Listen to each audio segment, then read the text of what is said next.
Somewhere in the ceiling fan, I took a pic, flex and posted on the Instagram. I need that turkey bacon, baby, I ain't with the ham. How you gon' leave here with me, baby? You came with your man. You know what I'm saying? I could teach the game like a sensei. Okay, we back again, man. The Wire, the episode that y'all been waiting for, we back again. And we gonna talk about it today. We ain't been here in a minute, so I'm gonna take my time today. I got a long discussion I wanna talk about. I even wrote some notes down, so you know what I'm saying, I'm gonna let y'all, you know what I'm saying, pretty much feel what I've been thinking. And I've been talking to a few people, so been putting some things together, but this is just my thoughts, you know what I'm saying? So don't take them as the thoughts of no other individual but me. But, you know, a couple things I want to talk about. First thing I want to talk about, which is why this episode is going to be entitled Black Tuesday. So we're going to talk about how Black Tuesday went, and also how we need more Black Tuesday, you know what I'm saying? Because if you don't know, for the people that didn't participate in Black Tuesday is basically a day where everybody supports black business. So on that particular day, you know what I'm saying, you buy this person's products, or you buy your friend's products, and in hopes of, you know what I'm saying, getting some support for these businesses so they can build some capital, you know what I'm saying, so they can sustain themselves, you know. And that's why I said I think it's needed as far as like going forward more often though. But that's pretty much the breakdown of Black Tuesday. But I'm gonna get into a couple notes and we're gonna go from there. We're just gonna kind of wing it from there though. So one question that I got asked was, how do we start these businesses that we talk about? You know, black business is like a trend right now, and everybody is you know what I'm saying, starting to, you know what I'm saying, think about like what kind of businesses do they want to start and things like that. But one overwhelming problem that we have when we talk about the businesses is, how do we get this money? You know what I'm saying? Because you know, money don't grow on trees, and it's hard for you to acquire the capital to really start the business, especially the business you want, you know what I'm saying? And when you talk about starting something that's like legit, you know what I'm saying, brick and mortar maybe, you know what I'm saying, you're gonna need a pretty large investment to get started. So the answer that I always give people is, we come together. Everything is gonna be harder if you're doing it by yourself. It's a million times harder. But when you got like-minded individuals that trust each other enough, you know, to come together and build something up, then in my opinion, you can do anything that your heart desires. It's just, I mean, it's simple math. If I make, let's say I make $80,000 a year, and let's say I put up 10,000, I got another homie that put up 10,000, I got another homie that put up 10,000. If we can get just 5 people to put up $10,000, you know what I'm saying, that's $50,000, which should take care of your expenses for a small business, you know what I'm saying. If you want to really open up something that's, you know what I'm saying, legit, you know what I'm saying, you might want to get the kitchen redone, you might want to buy a little property and, you know what I'm saying, put some money into it. If you're really talking about being serious, you know what I'm saying, then that's, you know what I'm saying, one way to do it. You can come together, but most of the times the businesses that we come up with don't even take that much. So like people talk about like starting just like small companies. It doesn't take $50,000 to get started, you know what I'm saying? It might take $1,000. You might just need this camera, you know what I'm saying? If you got just 4 people that can put up $250, it's easier for you to do that than for you to go and spend the whole $1,000 yourself and be set back. So that's going to be one of the main topics that we're talking about today, is why we don't choose to do that, to come together and start these businesses, because we can, you know what I'm saying? We talk about the capital. Maybe it's hard for us to do it by ourselves. We get other people involved, but sometimes the other people might not want to do that. So we're gonna talk about that today. So we look at examples all the time. Like I know you guys saw the example where a friend saved up the money and they started buying businesses. There was another group of friends that bought a gas station, that put the first black-owned gas station in a community. It's been countless examples that you can point to where people are putting their money together.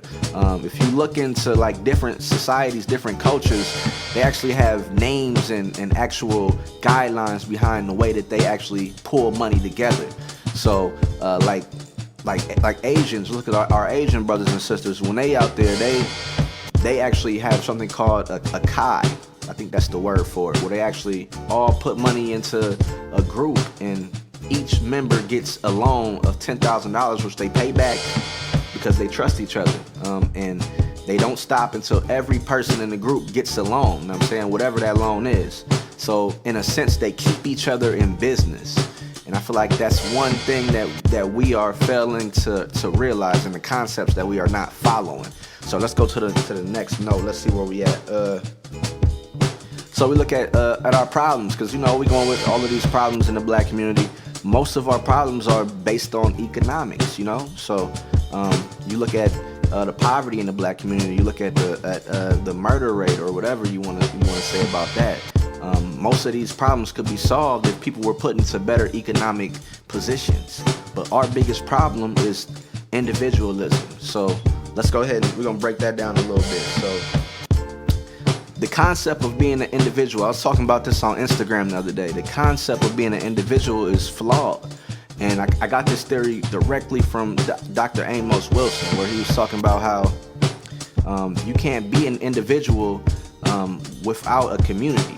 And what's the use of being an individual if there is no community? Because we always talk about, I do this because I'm different. You know what I'm saying? You might be like, I live off grid. You know what I'm saying? Some people live off grid.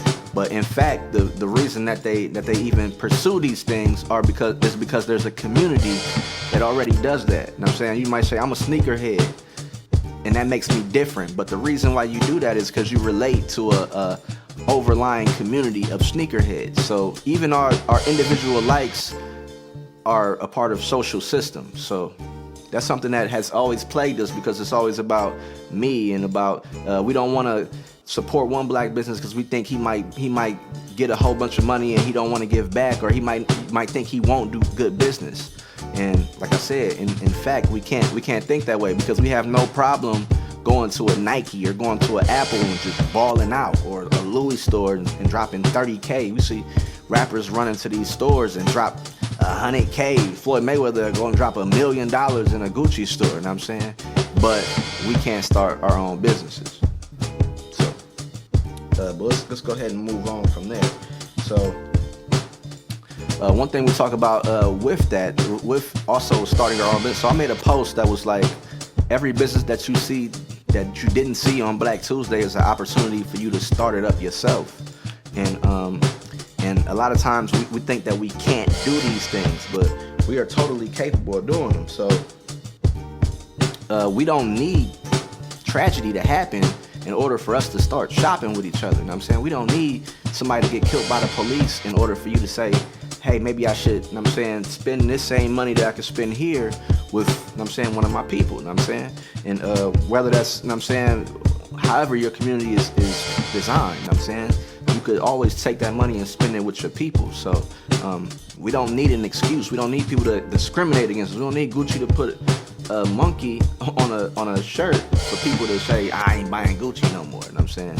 That's another problem that's plaguing us. So status symbols. So that's the next point that we're gonna hit at. We see a lot of these jobs as just status symbols. Like you'll see people post on the internet like, I'm a doctor, and I'm saying we using like black doctor as a status symbol instead of the importance of what it really means to be a black doctor. Because let's say like right now we in the COVID crisis. Let's say we need a black doctor. Let's say we need a black hospital to deliver the supplies to the people in the community. We can't do that if we don't have the economic base in order to support those systems to help us out, you know what I'm saying? So in many cases, we're gonna be the last people in line to get treated. So we gotta look at it as more than a status symbol. We see rappers are just a status symbol, but they supposed to be conveying these messages to the community, you know what I'm saying? So we gotta get a little deeper than the, you know what I'm saying, the status symbol in that. So okay, so let's move on to this. We talk about business people are more connected than poor people. So the way that we see ourselves is not being connected and not being able to put money together. Businesses are more connected than ever. And I'm saying, like, okay, let's say you got a gas station in Ohio, and there's no oil, and I'm saying there may be, I'm saying, somewhere, but nobody is digging it out the ground and bringing it over. And I'm saying business people use each other. They use the trucking system. They're gonna use like all of these different systems in order to to work together and to build up the economy. So there's no excuse for us not to work together. If we think that if you ask every kid, they either gonna say, I want to be rich when I grow up, or I want to help people when I grow up. And if we want to emulate these things, and if we want to get there, then we have to work together. It's simple concept, but we make it so hard. So, oh yeah, so let's talk about this one. So we talk about how we got all these stores in our community. What we don't realize is that even if you spending just $10 a week at a store or at a local store, that is the equivalent of a Hulu membership, pretty much. So Hulu membership is what, $50 a month? That's $40 a month in the store. And a lot of times we spend a lot more. But we think that, you know what I'm saying, oh, it's just $3, you know what I'm saying? It's just some shells, $2, you know what I'm saying? That's just this, a couple dollars. But in actuality, we are subscribing to these businesses, you know what I'm saying? You think McDonald's, you might not eat McDonald's or whatever, but you constantly going back. Same thing with the clothing companies. And by giving these people all of our money, we're just weakening the money that we have to build up the communities. Again, we talk about all the crime in the community. All of the, you know what I'm saying, all of the how we don't have anything in our communities, but we spend our money in places when we could be using that money to put stuff in the community. So it always comes down to whether you really want to do it or not, pretty much. And working together is another one of those things. So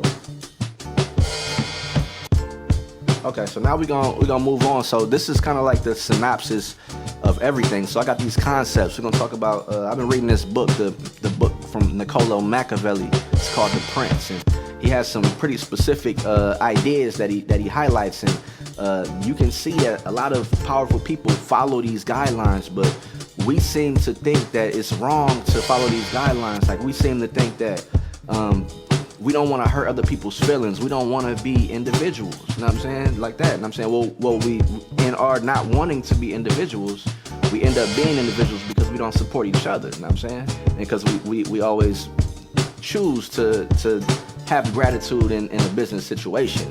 And this is just pretty much political science. So let's get into it. So first concept that he talks about: follow the example of those in the past and be well armed. So we always talk about, you know what I'm saying, like history and knowing like our black history. But if you try to tell a lot of people like history, things like that, they don't want to hear it. You know what I'm saying? A lot of us have this notion that history is not important. But if you look at the $20 bill, we bring down all of these Confederate statues, but you think they're going to take the faces off the money? You know what I'm saying? You think that they going to shut down these history museums? They think it's important. Their history is important to them. You know what I'm saying? But why is it not important to us? Okay, concept number 2. To be successful, a prince must read history, study war, and know his own land. So when we talk about knowing your own land, we talk about knowing your community, you know what I'm saying? Being able to have connections in the community. Knowing your land means to own things in your community. So that's 2. Another thing that's, you know what I'm saying, that other people are following, but we just not following. Third one, it says, he shall not be afraid to be mean, because giving liberally and spending freely will lead to ruin. And that's exactly what we talked about earlier. When you give all the money that you make from working hard to other people for all of these material goods, you are making them stronger, but in turn you're making your own community weaker. So we can't keep saying that we don't got it, because we do have it. We just, you know what I'm saying, we're giving it to other people. So let's get to the next concept. So okay, it says he should not be afraid to be thought of as cruel, because fear is one of the only things he can control. He may not be loved, but as long as he's not hated, he is secure. And we do a lot of things based on the way people will perceive it. You know what I'm saying? Even on Twitter, I saw Chance the Rapper had a post the other day, and you see like all these athletes, when they get posts, we can't even say certain things because we scare how people will perceive it. You know what I'm saying? You can't even speak up for, you know what I'm saying, a black person, or people will be like, oh, that's a black supremacist and things like that. And it's like, you talking about the people that's, you know what I'm saying, that's been in this country the longest, working the hardest, you know what I'm saying, and going through the most turmoil, we have the right to speak out and bring unity to each other. But they do it, you know what I'm saying? It's the same thing, you know what I'm saying? We so scared to offend other people by just being black and saying that I want to support a black business that we end up not doing it. And other people do that, and that's the way that they don't lose their power over us. So, like I said, it's all political science, so this ain't my words. This is Machiavelli right here. The next one is acquire when you can. It is natural for us to acquire power. So, like, why do you think Bezos, he gets $170 billion and he not donating no money to nobody? Because it's a natural state. That's how they feel as far as the powerful. You know what I'm saying? The powerful people, the people that are in control of like the commerce and the businesses, they don't feel nothing wrong with having power, but it's something with us that we feel like, you know what I'm saying, that we should not be able to own and control our communities. We should not try to acquire power, you know what I'm saying? But we can go on in that same point right there. He says, no criticism should be aimed at that success. At that success is generally socially approved, regardless of the means used to achieve it. Failure is socially disapproved, even as a result of good qualities. So it's like when we look at like history, we look at like Frank Lucas, we look at Rayful Edmond, we look at the gang, the mob, you know what I'm saying, the mafia. We look at Castellano and Gotti and Pablo Escobar, you know what I'm saying. We remember them people in history not because of the good things they did, but because they were successful at doing it. So even if the means calls for you to support, you know what I'm saying, your own people, which ain't even an evil thing, you know what I'm saying, you will be remembered for being successful at it, not for excluding anybody from it. It's completely natural, you know what I'm saying? Like if you take a poll of kids growing up, like I was saying earlier, a lot of them gonna say that I want to be rich when I grow up, or I want to help people, you know what I'm saying? It's completely natural to be able to think or to want to have power within the world. So don't let nobody tell you that that's wrong thinking or that you're doing something wrong because you want to empower, you know what I'm saying, your family, your community, you know what I'm saying, make it stronger. There's nothing wrong with pursuing power, at least, like I said, from their concepts, the things that they follow, you know what I'm saying, that's the reason why they stay powerful. Another reason, it's the last point right here. Never bring others to power. By solidifying your own power, you weaken others simultaneously. By making others powerful, you weaken yourself. And then it says, attempting to avoid conflict by appeasing another person and elevating their position is a mistake. Your ally sees this as a weakness and will turn on you using that same power that you granted them. We look back at, like I said, consumerism. We don't have the money to buy businesses and build businesses in our own community, but we got every pair of Gucci shoes in the closet. And we got every pair of, you know what I'm saying, of Jordans, every pair of LeBrons. And we got, you know what I'm saying, I'm guilty of it. We buy all these cars, you know what I'm saying? We you know what I'm saying, we look into, I buy a lot of like studio equipment, you know what I'm saying? And you know what I'm saying, at this point, it's not a lot of black people out there making studio equipment, you know what I'm saying? That's besides the point. It's the point that we have to spend. If we're gonna spend like that, then we also have to support our own businesses. So, but that's pretty much the conclusion of it all, man. I think I got one more point on this next page. Let's see. Okay, so the best way to teach any of this is by example, because you can talk about it until you blue in the face and people still would choose not to understand it. The only way to do it is just to do it. So that's kind of what we're working on right now, is to, you know what I'm saying, when we give it to y'all and when we do it in a way that you know what I'm saying, makes us successful and you see an example of it, then you'll come and ask how somebody did it. It's like nobody listens to the guy that's not successful, even if he got the right knowledge. You feel me? So that's the whole game. So I ain't really even looking to, you know what I'm saying, I don't need people to take this and, you know what I'm saying, use it as conceptual thinking, or to take it and say, you know what I'm saying, are you applying it? You know what I'm saying, that's exactly what we're doing right now. And when you see the examples, you know what I'm saying, you can choose to, you know what I'm saying, to, you know what I'm saying, join it, because it's socialist for everybody. This ain't nothing that's discriminatory at all. You know what I'm saying, it's just for us to start, you know what I'm saying, using our powers, using our monies to in the right direction, because we constantly complaining about what's going on in the communities, constantly complaining about, you know what I'm saying, crime, and constantly complaining about all these other things, but we don't take the steps to improve our own. So that's another overall reason why I kind of made this one right here, is because, you know what I'm saying, we constantly in a loop of, you know what I'm saying, depression and anguish over things, when we have the power to actually change those things if we just come together. You know what I'm saying? So I'm saying, how much do you really love your family? I know families that got brothers and sisters that could go into business, you know what I'm saying, and make $1 million in this year, you know what I'm saying, and they choose not to. And what is that? You know what I'm saying, that's one thing we gotta talk about. So in the comment section, y'all tell me what y'all think it is, you know what I'm saying, because like I said, we have this complex to where we just don't want to help each other out. You know what I'm saying? You got best friends that have been friends for 30 years, 20 years, whatever, and won't put seeds, you know what I'm saying, won't invest in each other to enrich the group, you know what I'm saying? And we've seen too many examples. So every time we talk about how do we do it, or we can't do it, we ain't got the money to do it, look at your family, look at your friends, look at your community, and that'll give you the reason. Every time somebody is getting in trouble, every time somebody is, you know what I'm saying, you see like crime in the streets, when we talk about, oh, we can't fight for equality because we got crime in the streets. Look at your family, look at your friends, look at us, look at your community, and ask yourself, you know what I'm saying, because there's thriving black communities, you know what I'm saying. You can't say that it's because of anything, you know what I'm saying, because you're black, you can't say because of anything. It's because you choose not to work together. And that's the overall synopsis, man. But I'm gonna get up out of here, man. SNSbrand.com, SNS/forever.myshopify.com. That's where you get the gear at. It's the SNS shirt. Let me get up there in the camera. Oh, real quick, my knees. But I'm gonna holler at y'all, man. The Wire, we gone.